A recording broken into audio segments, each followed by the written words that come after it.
Estamos aquí desde la Expo Activa Nacional y vamos a recibir al economista Gabriel Odón en el marco de lo que es la charla de Grupo Mació.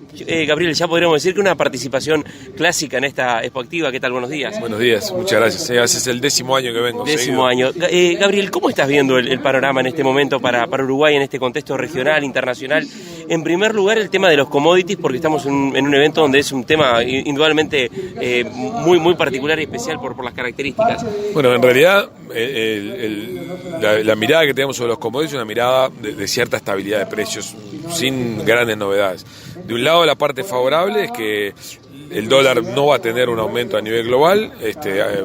Ayer conocimos, estos últimos días conocimos la Reserva Federal anunciando que no va a aumento de tasas, y eso se va a traducir en que del lado del dólar no va a haber una presión ni al alza ni a la baja significativa en el corto plazo. Pero del lado de la demanda, lo que tenemos son las economías principales del mundo desacelerándose, y por tanto eso no le va a permitir a los precios de los commodities una recuperación significativa. O sea que en realidad yo diría, en la mayoría de los casos, lo que hay que mirar para determinar cuáles son la evolución de precios esperada es mirar los mercados específicos. ¿Qué pasa con la soja? ¿Qué pasa con la carne? ¿Qué pasa con los lácteos?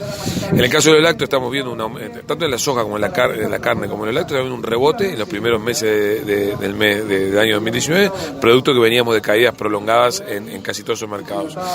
Yo en principio diría que el mejor pronóstico que uno puede hacer hoy es un escenario de estabilidad de precios en los mercados de los commodities alimenticios.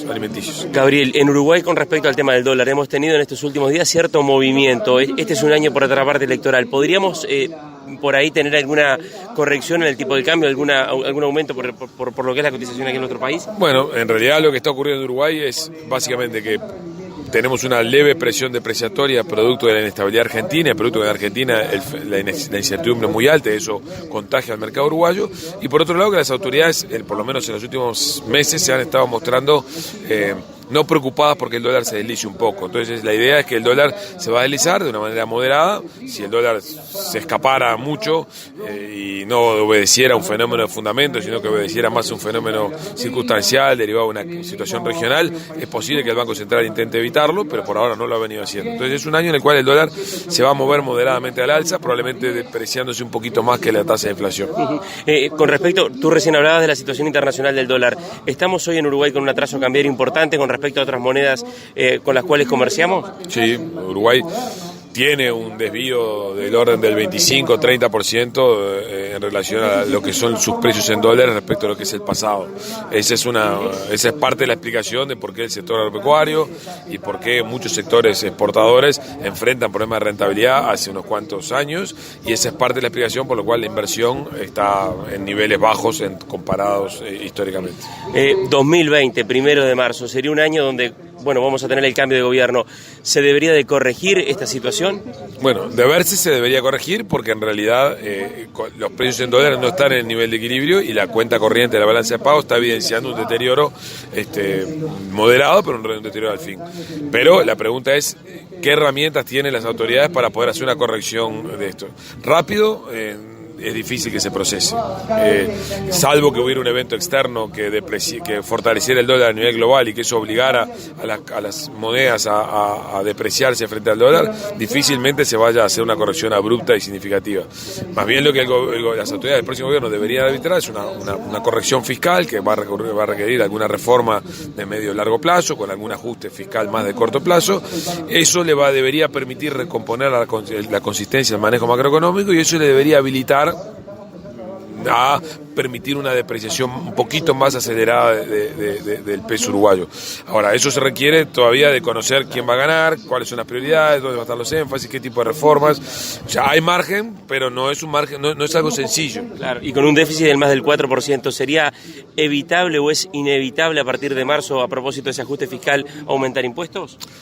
Bueno, este es un tema polémico, digamos. Yo diría que hay que hacer una corrección fiscal de al menos un punto del producto, tal vez un poco más, y no me imagino cómo hacer una corrección fiscal de un punto del producto si no se recurre a los impuestos. Posiblemente no significa un incremento generalizado, posiblemente haya algunos impuestos que puedan bajar, otros que puedan subir, que haya un rebalanceo tributario, pero una corrección de un punto del producto en Uruguay que tenga efectos En el corto plazo. En un periodo corto, digamos un año y medio, es imposible pensar que no va a incluir correcciones tributarias. Para ir redondeando, ¿está en riesgo el grado de inversor con este déficit? Bueno, el grado inversor tiene dos características. La primera es la calificación de algunas calificadoras. Perder el grado inversor significaría que de las 3 grandes calificadoras y de las que tienen a Uruguay en grado inversor y de las 5 que en total nos tienen, perdiéramos en ellas 2 o 3. Yo creo que en el corto plazo no va a ocurrir eso porque salvo una de esas calificadoras que es Fitch, todas nos tienen por uno o 2 escalones arriba del grado inversor. O sea, tienen margen para rebajar calificación, tienen margen para incluso cambiar perspectiva sin que eso signifique ponernos en una calificación que no sea grado inversor. Pero hay una de ellas que es Fitch, que nos tiene en el límite inferior y posiblemente, tal vez, veamos en algún momento del 2019 una corrección a la baja. O sea, yo diría, no vamos a perder el grado de inversión en el sentido de dejar de ser elegibles para fondos de inversión y fondos de pensión, porque va a haber otras calificadoras que no van a tener, pero tenemos el riesgo de que al menos una sí nos ponga por debajo del grado de inversor en algún momento del 2019. Tal vez no en abril, pero sí más sobre el fin de año, sobre octubre, noviembre. Economista Gabriel Odone, muchas gracias. Gracias a ti por la invitación. Gracias. Hacemos una pausa y ya continuamos.